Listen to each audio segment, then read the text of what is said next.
Hello again. Essay here. Anyone who is probably remembers the massacres that occurred in Rwanda and probably recall the killing fields of Cambodia. Well, of course, world history is full of massacres and reprisals. Well, right now, March 2025, a new massacre is occurring in Syria. Now, of course, some of you don't give a damn about Syria. Hey, I get it. Most of you can't even spell the name, let alone find it on a map. But murder is murder. Doesn't matter who does it or where they do it to. It is what it is. And you have to be a special kind of psychopath to embrace those who do it. Now, I'm going to show you a snippet of a video by Natalie Morris over there at the Redacted. And let's just say this. She ain't holding back on this story. Okay, are you ready? Here we go. The United States and the European Union are acting so surprised that the Syrian regime has allowed killing of innocent civilians in Syria, even though the people who run Syria now, after the overthrow of Bashar al-Assad, are known al-Qaeda terrorists. The State Department has long since known that. We are not surprised, and neither is Kevork Almassian, our next guest. He is an Armenian Orthodox Christian who was born in Syria, award-winning journalist who has been warning about this on Redacted for more than 3 years. He joins us to discuss this violence that was easily foreseeable. Kevork, thank you for joining us. And can you explain the scope of what's happening and whether or not it's nascent? Maybe it's nascent to the news, but not us. The number of the casualties in Syria is with thousands. And today, a European MEP, member of European Parliament, who was in Syria, he's from Greece, he estimates the death toll by 7,000 innocent civilians between Christians and Alawites in the coastal cities of Syria. Basically, what happened is Jolani, who is now self-elected or self-selected president of Syria, he sent his gangs, Al-Qaeda gangs, to Latakia in order to suppress the Alawite civilians there, under the claim that those are regime remnants. The videos that we receive and the footage we receive from Syria are overwhelmingly of civilians. Kids, children, even newborn babies and women and men, they have been executed in daylight in the streets, and all documented on video, because the goal is not only to kill, but is also pleasure. They're having pleasure by killing all these ordinary people. And we have warned about this for a long time, because we have cases in the past that we can build on and see on which side received all these weapons. Basically, they are Al-Qaeda affiliates. The leader of this group is the founder of the Al-Qaeda offshoot in Syria. He was the partner of Abu Bakr al-Baghdadi. He used to send car bombs in Iraq, in Shia neighborhoods, in order to kill civilians. Therefore, we have a track record that we can build on. However, Jake Sullivan in 2012, he said Al-Qaeda is on our side in Syria in his email to Hillary Clinton.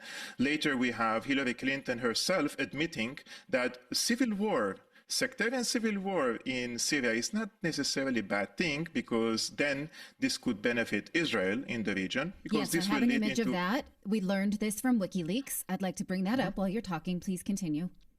Yeah, and in this case, Hillary Clinton knew that this type of warfare that they have waged against Syria by giving all these weapons to the radical elements in the Syrian society and importing all these multinational Takfiri jihadi groups into Syria, this will lead eventually into mass murder of the religious and ethnic minorities, because the Takfiris do not see the Christians and the Alawites and the other ethnic and religious minorities as human beings. In their minds, once you open your your eyes and you were born a Christian, they can kill you. This is in their ideology. Therefore, giving them weapons and then acting surprised and shocked that something like this happened. Imagine the audacity of the European Union that they not only act shocked, but they blame the victims.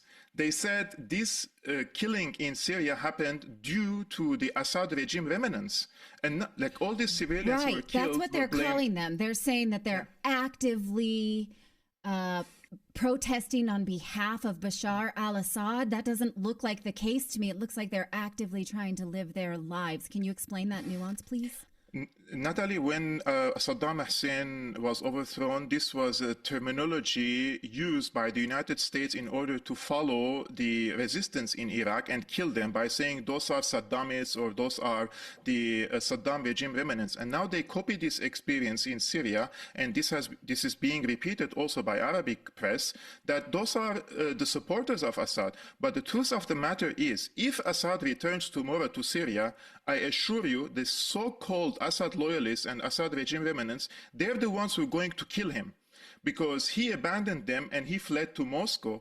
So in their eyes of this resistance who is fighting against Jolani's gangs, Assad is a traitor. This is how they see it. But in the press, because they want to normalize the killing and bring legitimacy to the Jolani regime, they are trying to tell us that Assad in Moscow is waging an insurgency against the elements of these Jolani gangs. No, Jolani kicked out the Alawites and the Christians from their jobs.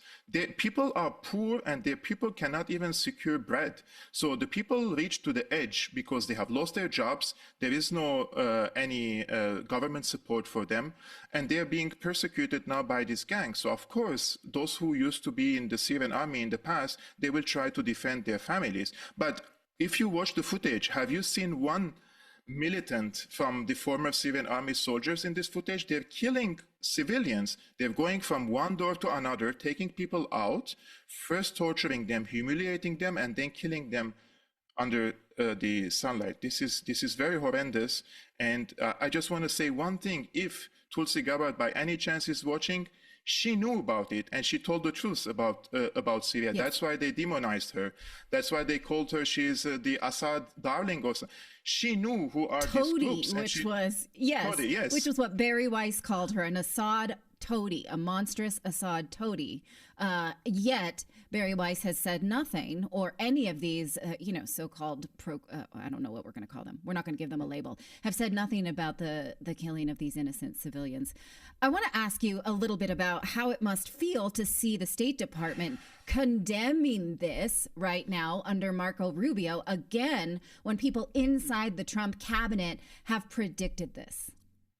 I'm not surprised that Marco Rubio condemned it, because we have to read between the lines of this statement. He mentioned 4 minorities and said the United States stands by them. He mentioned the Druze, he mentioned the Alawites, he mentioned the Christians, and he mentioned the Kurds. And those are the 4 ethnicities and religions that they want to create mini states for them in Syria.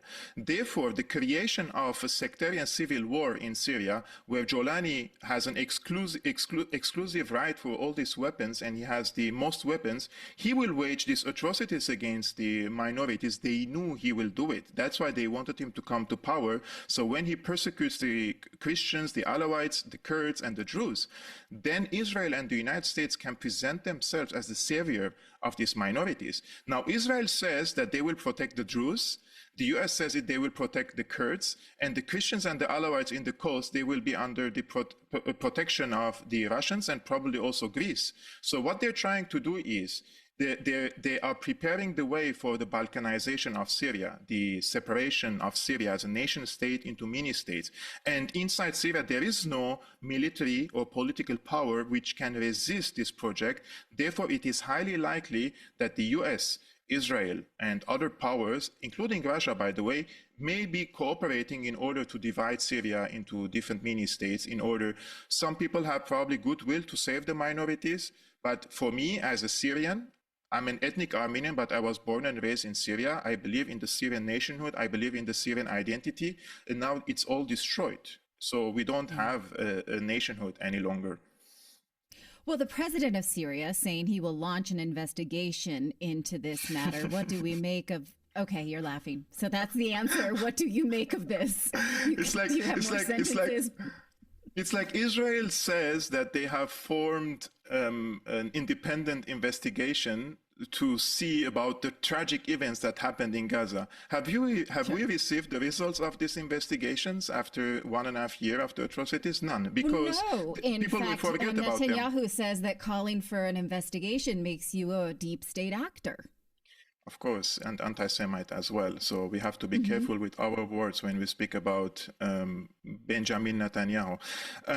In this case, they know that when they form a committee, and it will take time for them to investigate, people will forget about it. New events will happen. It will erase the past atrocities. Those are all smokescreen. Imagine the head of Al Qaeda appointed members in this committee, one of which he has a public statement on Facebook. He is not criticizing the minorities, he's condemning the minorities few years ago, saying that they're waging war against the majority Muslim population. So in his rotten and very backward mind, he thought that the past year wars, which was a CIA engineered regime change war, was basically a war between minorities and the majority of Muslims. Therefore, the Muslims have to rule over them, which is this mindset that they want to establish a majority dictatorship over the minorities. This has nothing to do with democracy, but rather establishing a theocratic authoritarian regime headed by Jolani. Probably he will have control over Damascus, Aleppo, Homs, Idlib, but he already lost control on the rest of the country. No other sane people, civilized people, will accept to live under Jolani's rule in Syria. Okay, you saw that. Because let's not pretend, okay? When it comes to the history of homicide, usually you have a perp and you have a victim. Now, anyone can justify murder, justify homicide. Indeed, one of the most notorious examples is those goose-stepping bastards in Germany who had a sit-down meeting back in 1941 where they discussed the Jewish question. And they felt the final solution was the complete extermination of a group of people. Now, what's going on right now in Syria is not that maniacal. Indeed, as you saw from Natalie's video, it appears that those jihadis who've taken over the country decided that they want to get a little payback. And Natalie's not the one who's mentioned it. Other people mentioned it too. Indeed, I believe it was the Hindustan Times mentioned it a few days ago, when apparently that jihadi guy who's currently ruling over Syria told his cadres to stop filming what you're doing. And you say, so what? Well, apparently these guys were a little bit too proud of what they were doing, and they were making videos. And you say, so what? Are you kidding me? Why would you want to have evidence of a murder? Yeah. And of course, anyone who's familiar with Vertigo knows what I'm talking about. But anyone who's stupid, well, there's a great scene where Lana Turner was involved in a murder, and Jimmy Stewart was basically played as a patsy in the crime. And at first he didn't realize a crime had been committed until he crossed paths with old Lana later on. And then he realized that he had been snookered, even though she was in disguise. But then he told her that he had figured out what had happened. Why? Because she was wearing a piece of jewelry that belonged to the murder victim. And he told her, you should never keep a memento from a murder.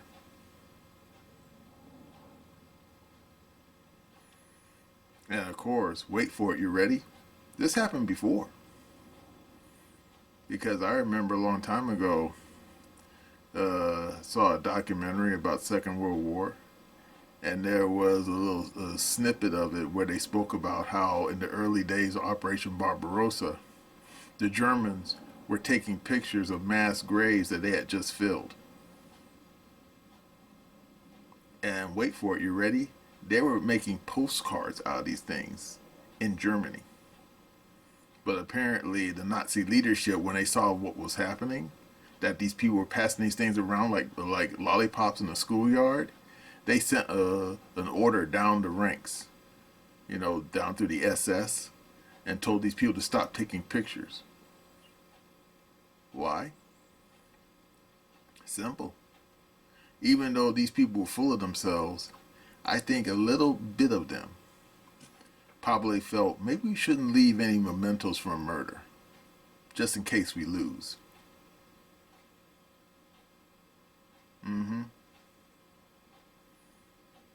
But of course, some people don't learn that lesson. Indeed, back when Pol Pot was still running Cambodia, those people were very proud of what they did. Indeed, when the North Vietnamese kicked in the door of Cambodia, they found the receipts, all of them. And you can go to Cambodia to this day and see the Holocaust Museum they have out there, where the Khmer Rouge took pictures of all their victims just before they killed them. And then they kept the skulls afterwards. No joke. You go out there, you'll see them. Just nothing, piles and piles of human skulls. Now, is this clown, I think his name is Jihani, is he going to have his own wall of skulls when he bites the dust? And let's not pretend, the way things are going on right now, I don't think he's going to be around as long as the Assads were. And for those of you who are ignorant, yeah, the Assads, they were running in that country for about half a century. Just to give you some point of reference. The only question is Jihani going to end up a long drop from a short rope like those Germans were? Or is he going to die a broken down renegade in some hut somewhere like Pol Pot did?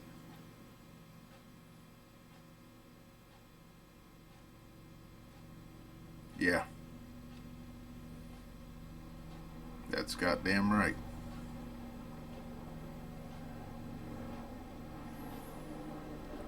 But what I don't like most of all, as you saw in Natalie's video, is that the people on our side of the fence, we're rooting for these people.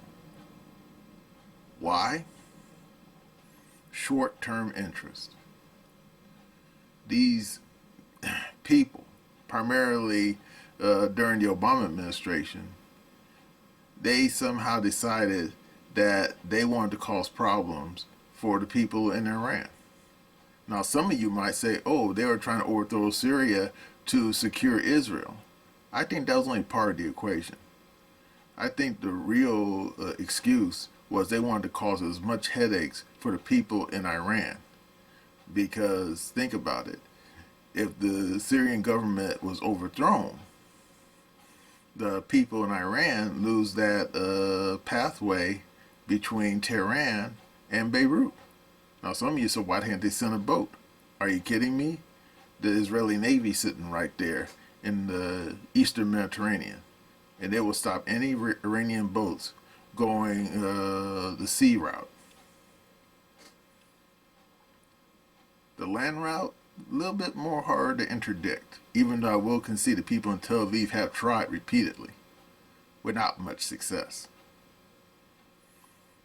And of course, as you saw in Natalie's video, the damn country is beginning to look more and more like goddamn Lebanon of the 1970s during the Civil War, where everyone's breaking up under sectarian lines. And yet, if you remember that old history, the country didn't completely disintegrate, like say Somalia. but it could happen that way. Because look what's going on in Libya. There's no real government there. It's basically a bandit country now. Now, of course, some of you smart people saying, yeah, but if that's the case, then how is it that the Russians are setting up military bases there? Because the Russians made a deal with one of the factions over there near, I think it's near Tobruk, which is on the eastern part of the Libyan coastline. Personally, I don't think it's a good idea, because those people might be there today, doesn't mean they're going to be there tomorrow. And of course, in the meantime, you have all these other people who are sticking their fingers in the Syrian pie and just making a mess of things. I mean, you have the Turks up in the north playing patty cake with the Kurds. You have the American army, despite Trump's proclamations, is still sitting there on the damn Syrian Iraqi border. And then, of course, you have the Russians over there in Tartus on the coastline. Yeah, a real shit sandwich. And of course, as you saw in Natalie's video, outside of Damascus and I guess maybe Aleppo, nobody is really taking orders from that Jelani guy. I guess, unlike the people in our side of the fence, most people in Syria don't want to be ruled over by jihadis. Yeah. Just a quick reminder to all of you that my short story, The White Cat, is still available on Substack. The links are down below in the description. Join Margot Thompson, a beautiful stage actress and recent widow who finds salvation in the form of a white cat during a night of terror.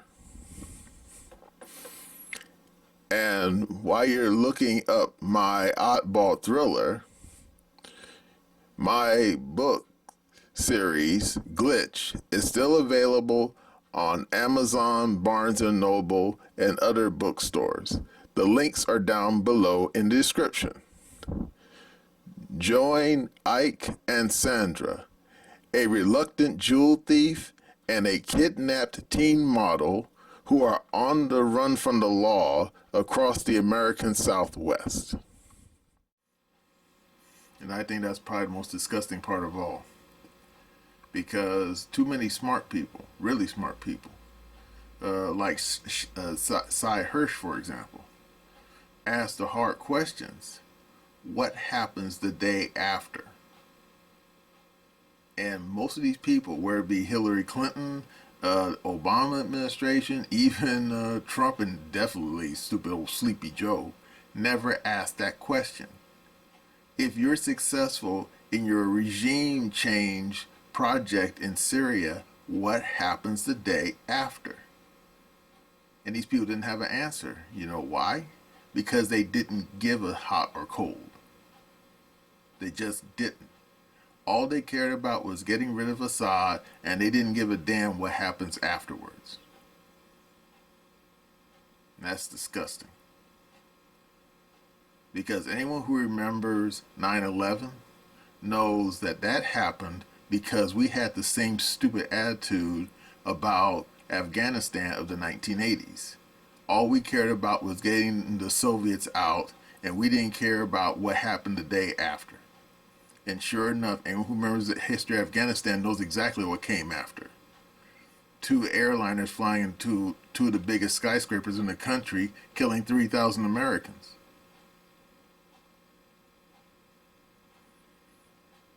Or as that fellow who wrote that book, Syrian, once said, blowback.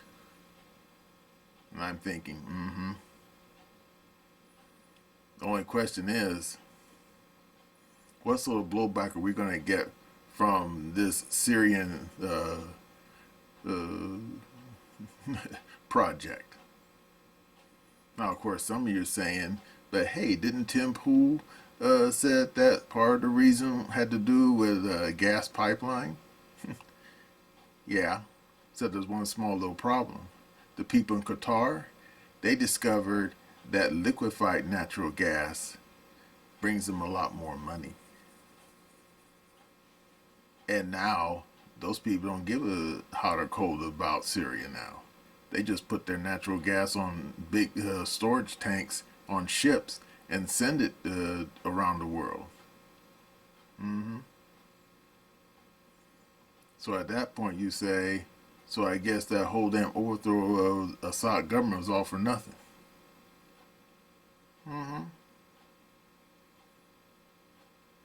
Complete waste of time, of treasure, and of lives. Total needless waste.